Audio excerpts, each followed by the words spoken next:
Bonjour à tous, je suis heureux de vous retrouver pour une nouvelle semaine et pour commencer, aujourd'hui lundi, j'aimerais vous proposer de regarder ensemble le livre des Proverbes au chapitre 26 et à le lire dans son intégralité. Et avant de vous partager deux versets, j'aimerais vous raconter deux petites anecdotes qui m'est arrivées il n'y a pas très longtemps. La première, je me trouvais devant une ambassade et lorsque je suis arrivé, il y avait comme une querelle qui avait commencé entre un agent de sécurité devant l'ambassade et une des personnes venant à l'ambassade qui s'estimait lésée parce que le gardien avait laissé passer quelqu'un devant elle qui était arrivé pourtant après. Et puis je suis rentré ensuite dans l'ambassade et j'en suis ressorti une vingtaine de minutes plus tard.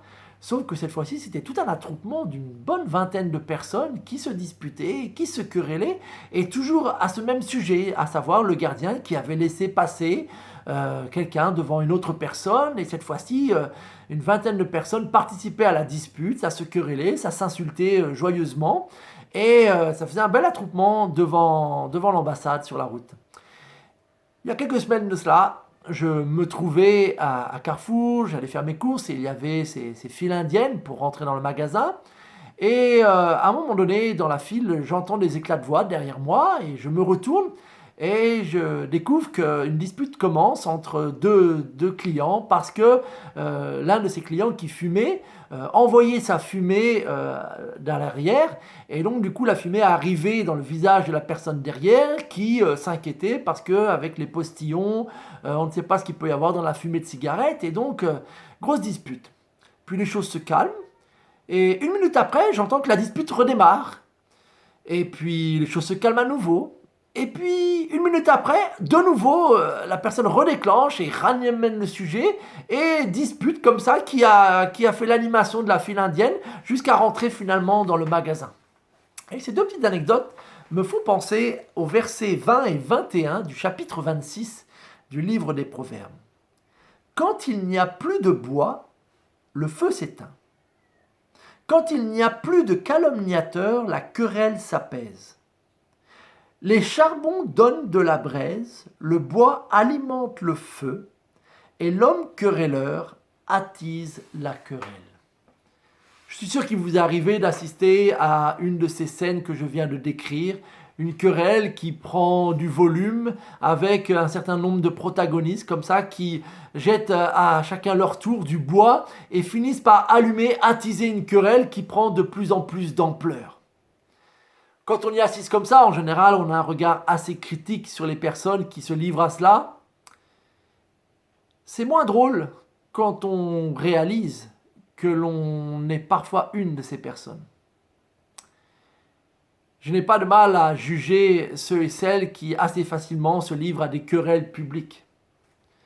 Mais je dois avouer malheureusement que parfois je suis l'un de ces attiseurs, surtout si j'estime que j'ai raison et qu'il est à tout prix important que je gagne l'argument.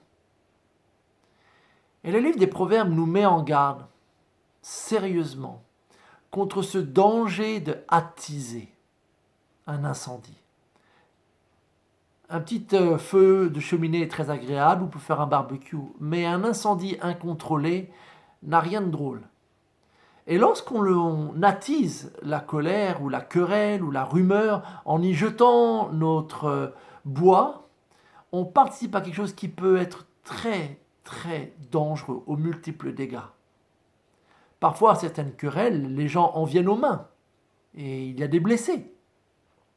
Parfois, dans des querelles familiales, peut-être on n'en vient pas aux mains, mais les gens peuvent ne plus s'adresser la parole pendant des années à cause d'une dispute, d'une querelle qui n'a pas su être stoppée à temps. Et le livre des Proverbes, là, nous invite à quelque chose de très concret, et d'où cette image du bois et du feu, c'est qu'à partir du moment où on cesse de jeter du bois, il y a plus de chances que l'incendie s'éteigne.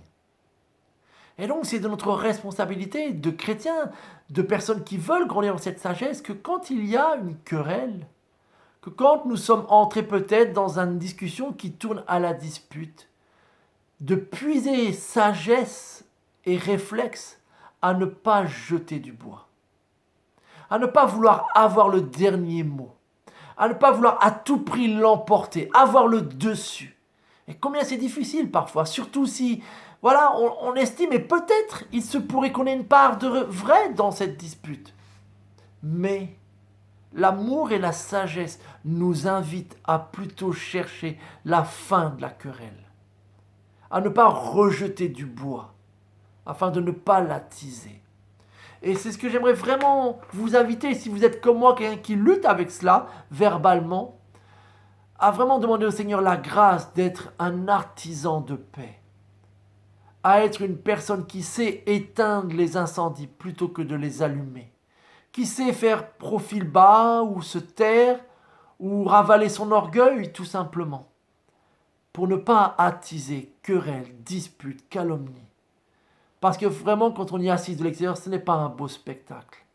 Et je prie pour nous tous que nous n'ayons pas envie d'être des acteurs qui participent à ce genre d'incendie, mais au contraire, des hommes et des femmes de sagesse qui savent les éteindre, qui savent faire ce qu'il faut pour étouffer le feu avant qu'il ne cause plus de dégâts.